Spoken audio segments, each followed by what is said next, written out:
Hi everyone, my name is Akhil. I am working as Chief Staff and Welfare Inspector in TVC Division of Southern Railway. Today we will be having a comparative study on NPS and the newly introduced UPS. Before beginning the class, we will have a brief introduction about what is UPS, that is the Unified Pension Scheme. This scheme has been introduced by the Government of India through this Gazette notification dated 24/1/2025. Actually, dear friends, it is not at all a new scheme. It is an option available under the existing NPS system. So you will know this option is available to all the existing employees as on 1/4/2025 who is covered under NPS. You please note this option is available for those employees who are covered under NPS currently, and this option is available for those new recruits who join the service after 1/4/2025. Then the option is also available for those retired before 31/3/2025, and in case where employee died before introduction of this scheme while in service. So next we can discuss about the timeline and forms for undertaking this option under UPS. This option for coverage under UPS to be taken or exercised within 3 months from 1/4/2025 for already existing employees under NPS. That is, they have to exercise the option before 30/6/2025. For new recruits joining the service, they have to exercise this option within 30 days from joining the service. So actually, many of you might have come across the option forms in WhatsApp and other medias. The form number is A1 for new recruits, while it is A2 for existing employees. This for existing employees, they have two options. They can exercise this option through online mode or through offline mode. This online mode is through CRI website, wherein you can log into your account of NSDL through CRI website. There is an option in CRI website itself to choose UPS as a permanent pension system for you. The option will be based on an Aadhaar based OTP. Once you go to the menu and select UPS option, you will be prompted to give your Aadhaar OTP. Two-time authentication will be there, wherein you have to declare that you are selecting UPS permanently from within NPS, and the option once exercised is final. So once you submit with your Aadhaar OTP, you will be automatically switched over to UPS. The acknowledgement slip will be generated in the site itself. So like we discussed, two options are there: manual mode and online mode for existing employees. This, like I said, the option once exercised is final and irrevocable. Okay, now we will go to the important points which are to be noted in UPS. So the first and foremost thing is some terminologies, the words which we need to know about UPS system, this unified pension system introduced by government. So first one is benchmark corpus. What is benchmark corpus? This benchmark corpus is an amount. This is calculated by the CRA with a regular and timely contribution of employee and employer. This system simply means if an employee starts his career from day 1 till his date of superannuation, the system will calculate the default contributions that he will make in his service based on his basic pay and dearness allowance. The amount is calculated by CRA automatically, because even if an employee is not having regular contributions, the system will calculate the contribution for that month. CRA will calculate the amount based on regular and timely. You please note regular and timely contribution of employee and employer as per default pattern. So the system will generate from the day 1 of the employee till his superannuation what will be his default contribution, considering his basic pay and DA to be in optimum manner without any deduction or without losing any contribution in a month. The system will calculate in the normal scenario what will be the default contribution of employee and employer without any withdrawals and without any voluntary contributions. So this benchmark corpus should be clearly understood. It is the main thing for calculating the UPS payout. Benchmark corpus, like I said, is the default amount that would have accumulated in the account, personal account of the employee, if all his regular contributions are made timely and the employer also credited his timely contribution and the same has been invested in the default pattern without allowing any withdrawals and without allowing any contributions. The value of benchmark corpus is ascertained on net asset value of default pattern. So the benchmark corpus is clear. It is the default amount that is available in the employee's account based on default contribution of employee and employer, and it is without any withdrawals and without any voluntary contributions. Now we move on to individual corpus. Individual corpus means, as you all know, we under NPS we are having 10% reduction of our basic pay and DA towards employee contribution. Same for UPS. Individual corpus means 10% of basic pay and DA of employee. Now in UPS, as you know, in NPS, the government contribution or the employer contribution is 14%. But when coming to UPS, it is 10% only of employer. So 10% employee contribution plus 10% employer contribution. So 10% of employee contribution plus 10% of employer contribution. Now there is a new terminology, pool corpus. What is pool corpus? It is 8.5% of basic pay and DA of employee. 8.5% of basic pay and DA of employee is credited to pool corpus, a separate corpus created and maintained by Pension Fund Regulatory and Development Authority for paying out the amount from UPS. So it is a separate corpus and the employee is not at all eligible to withdraw or take the amount from this pool corpus. It is separately maintained by the government for paying out the amount under UPS. Going further, as we have discussed, benchmark corpus and individual corpus. Benchmark corpus is the default amount that would have accrued in the account of an employee. Then individual corpus is the actual value that is credited in the account of the employee. We have discussed benchmark corpus, individual corpus and pool corpus. I will repeat it.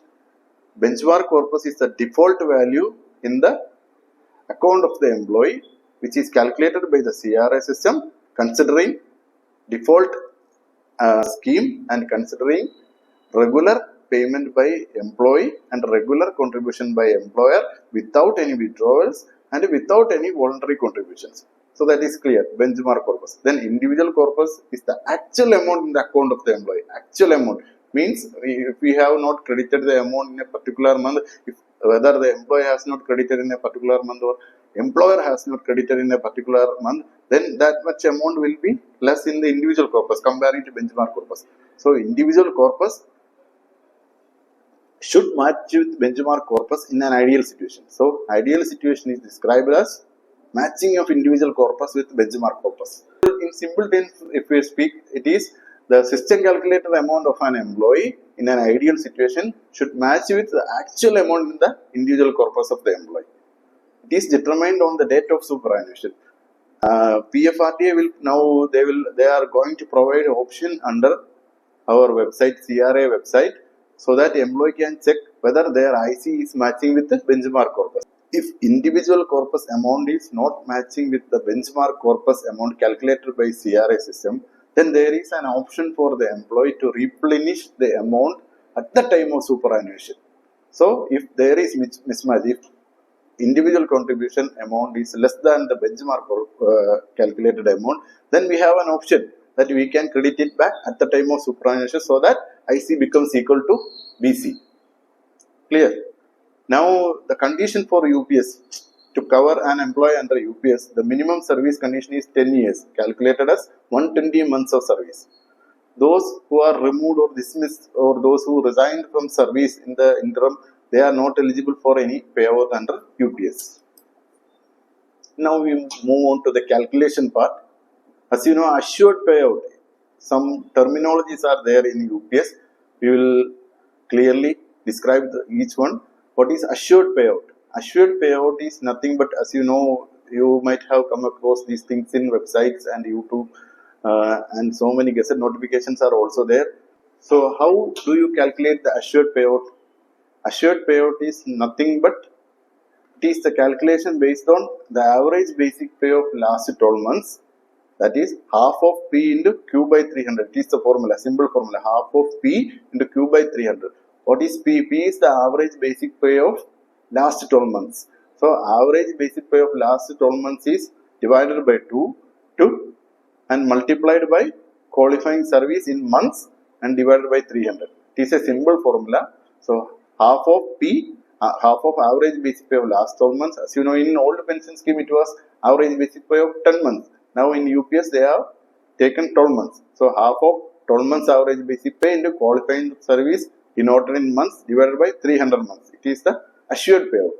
Now next is the minimum guaranteed payout. What is minimum guaranteed payout? Minimum guaranteed payout is, like you said, our minister and government explained in various media that there will be a minimum assured payout of 10,000 for all employees. So how this minimum guaranteed payout is arrived?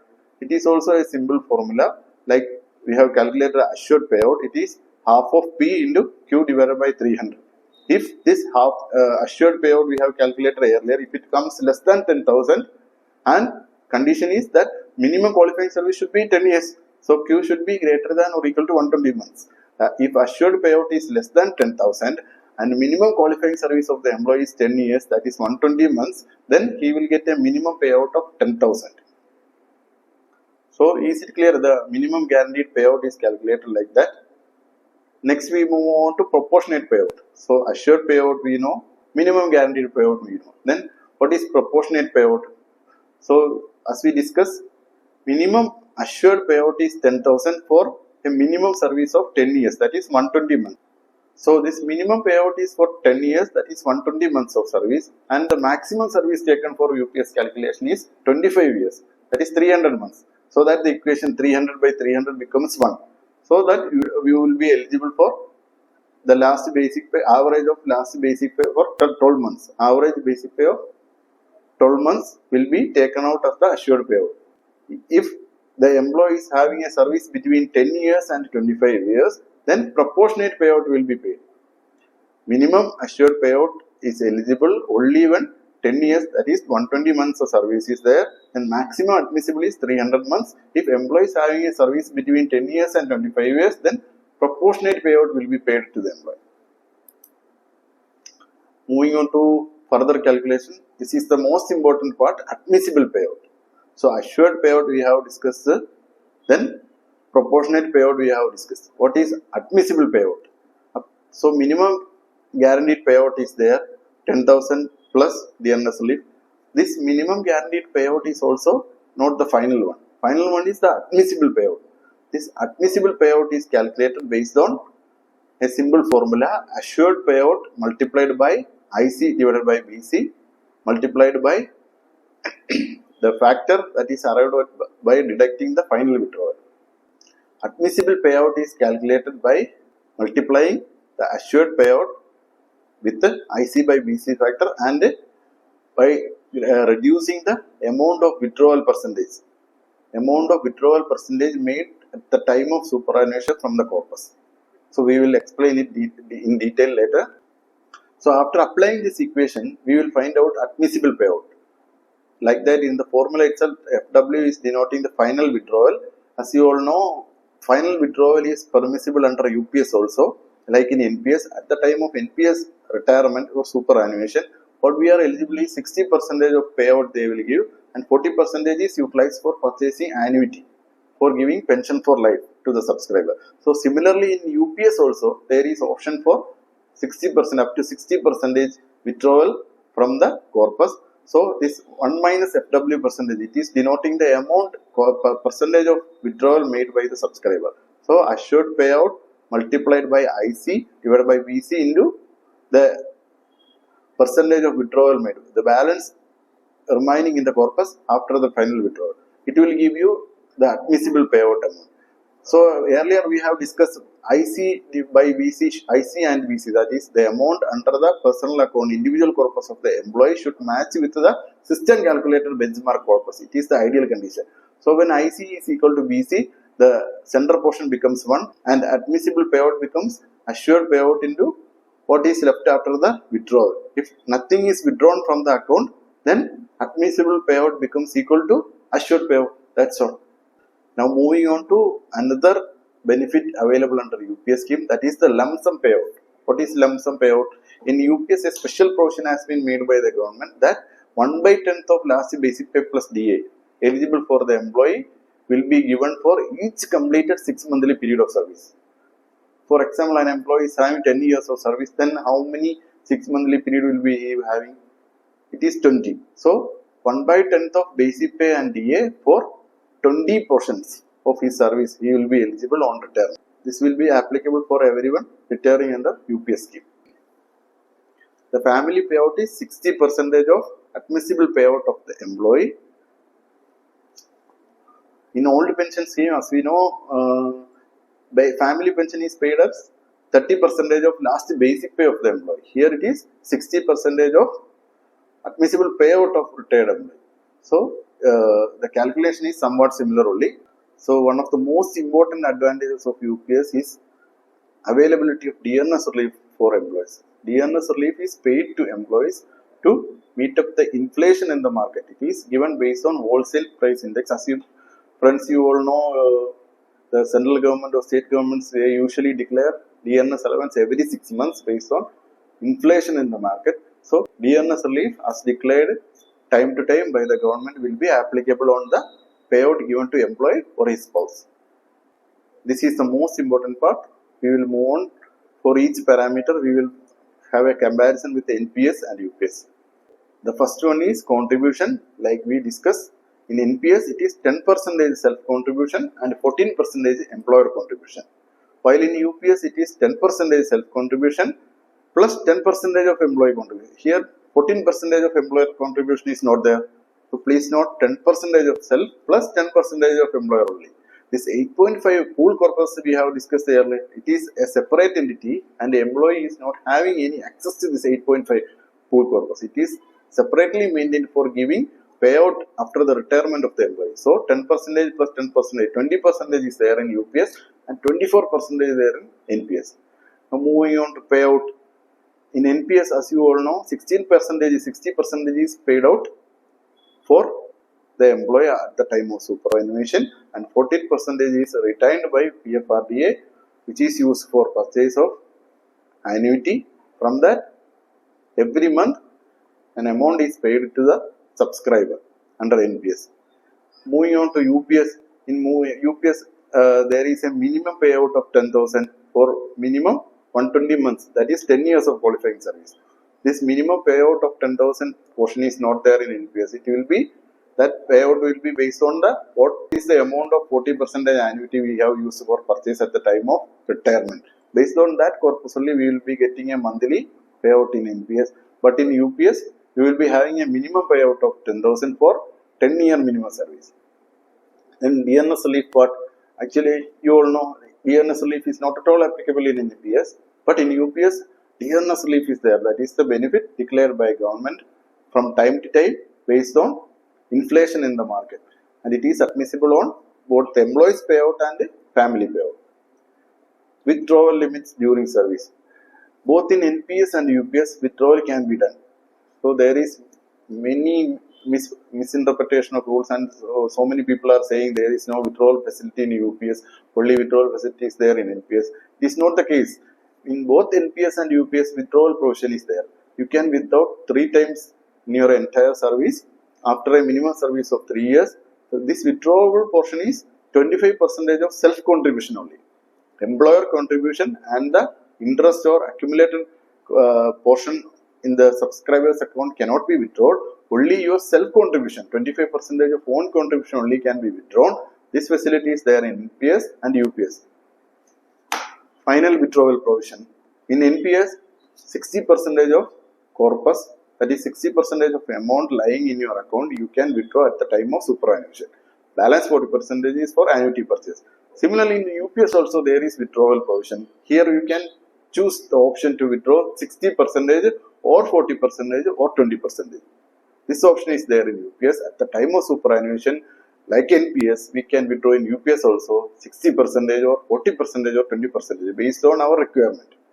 This withdrawal will be from the 20% amount lying in our account. That is 10% employee contribution and 10% employer contribution, and the additions or interest accumulated in our account. Out of that, 60% or 40% or 20% we can withdraw at the time of exit. Whereas in NPS, this 6% withdrawal will be from the amount accumulated based on 10% plus 14% employer contribution. That will be the difference. Like we discussed earlier, for dismissal, removal and resignation cases, in NPS, 80% of the amount lying in the subscriber's account will be utilized for purchase of annuity and 20% only will be paid to subscriber. UPS, we have discussed earlier, for dismissal, removal and resignation cases, UPS will not be applicable. Okay, is it clear? Dismissal, removal and resignation cases, UPS will not be applicable. Moving on to gratuity. As you all know, this in NPS, government has introduced a provision for gratuity for NPS. So next is gratuity. As you all know, government has introduced rules regarding payment of gratuity to NPS employees also. That is, those who are appointed after 1/1/2004. Gratuity rules are applicable for them also. In UPS, there is no mention about gratuity. But since UPS is a scheme or option available under NPS, not a new scheme, it is an option available under NPS. So normally, gratuity will be applicable for UPS employees also. Then family payout. This family payout in NPS cases, already for 40% of annuity purchase, we are getting the subscriber after retirement will be getting an amount. On the demise of the subscriber, this payment will go to his spouse. In UPS also, employees admissible payout will be given as family payout to legally wedded spouse. You please note the word legally wedded spouse during service. Means a post-retirement spouse. A spouse who is married after the retirement of the subscriber will not be eligible for family payout under UPS.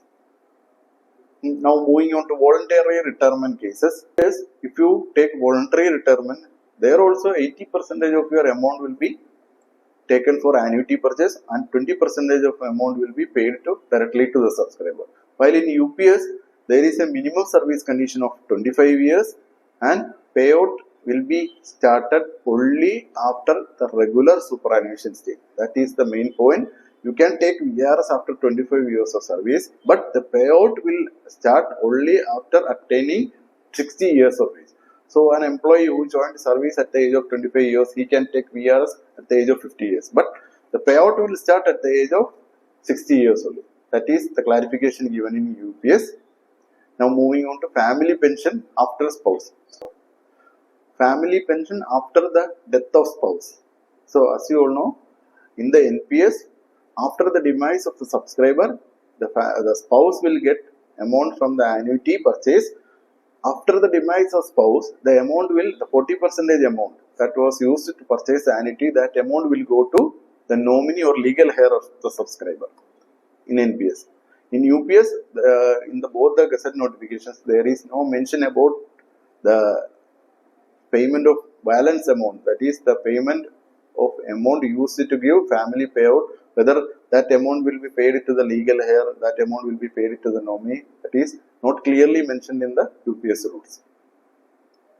Additional payout after 6 years. As you know, an amount of additional pension is given to old pension scheme retirees. After 80 years, it will be 20%. After 85 years, it will be 30% additional pension. It will be shown as a separate entity. This provision, whether this provision is available in NPS or UPS, no, it is not at all applicable in NPS and UPS. Then the option to choose the fund manager. My friends, you all know we have option in NPS to choose the fund manager. The default option will be SBI, UTI and LIC. We the subscribers have the option to select the fund manager. If you study the market and if we allocate our funds under NPS to various fund managers, then the returns will be large. Based on our risk appetite, we can choose the fund managers. The risk will be large, so will be the returns. If you take more risk and you study the market and you invest according to different market scenarios, then your returns will be large. So the option to choose a fund manager is available in NPS. The same is available under UPS also. The same option available in NPS to choose the fund manager is available in UPS also. But the risk here is that if we choose a fund manager and the returns are lower, the system will automatically calculate the benchmark corpus.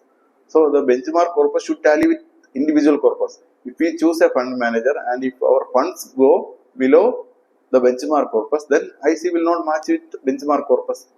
IC will be lower than benchmark corpus. So there will be proportionate reduction in our payout.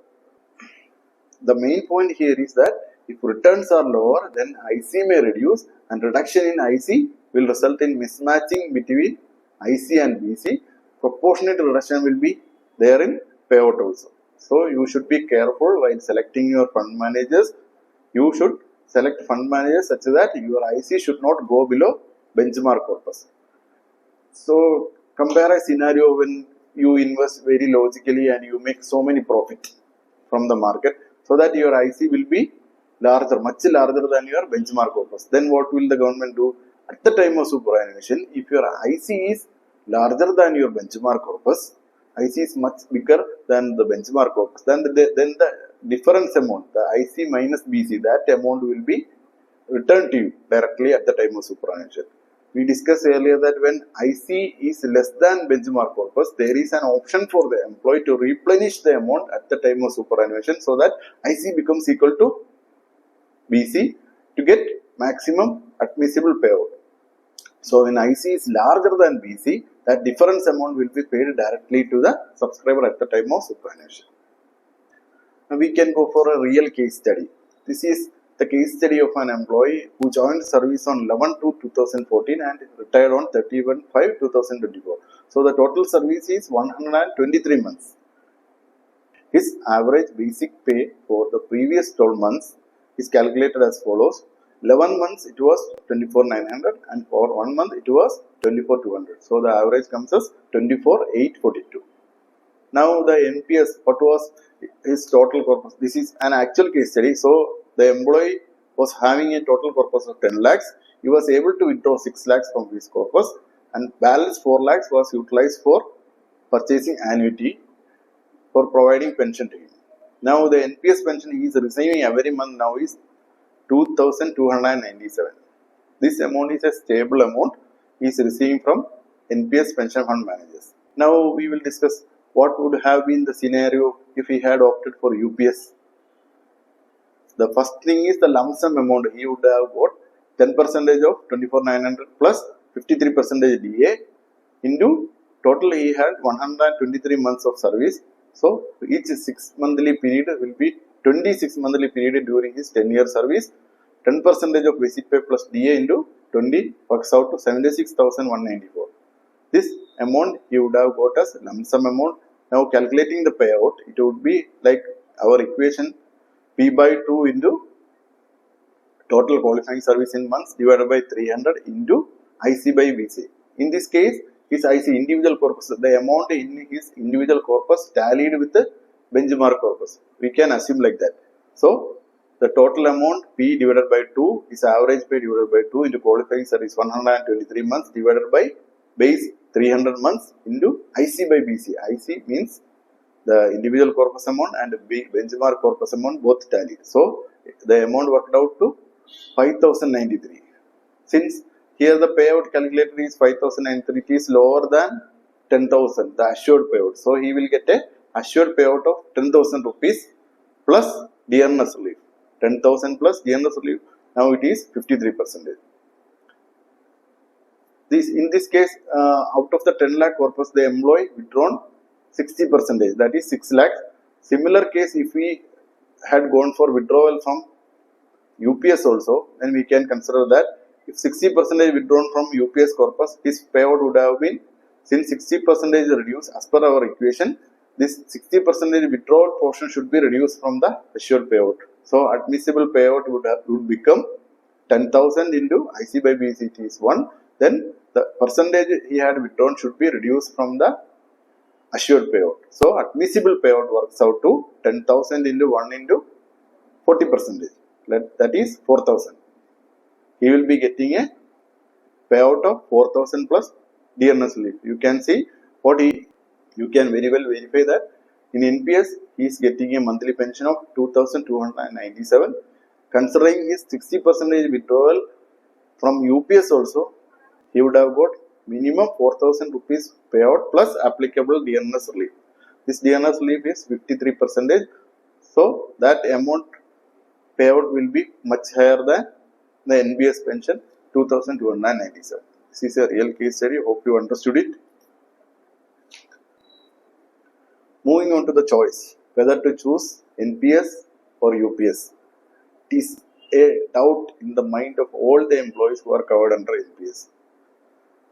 Each and everybody is having a doubt whether to choose NPS, whether to choose UPS, what would be better for me at the time of superannuation. So in simple words, UPS provides inflation-linked pension and a defined benefit.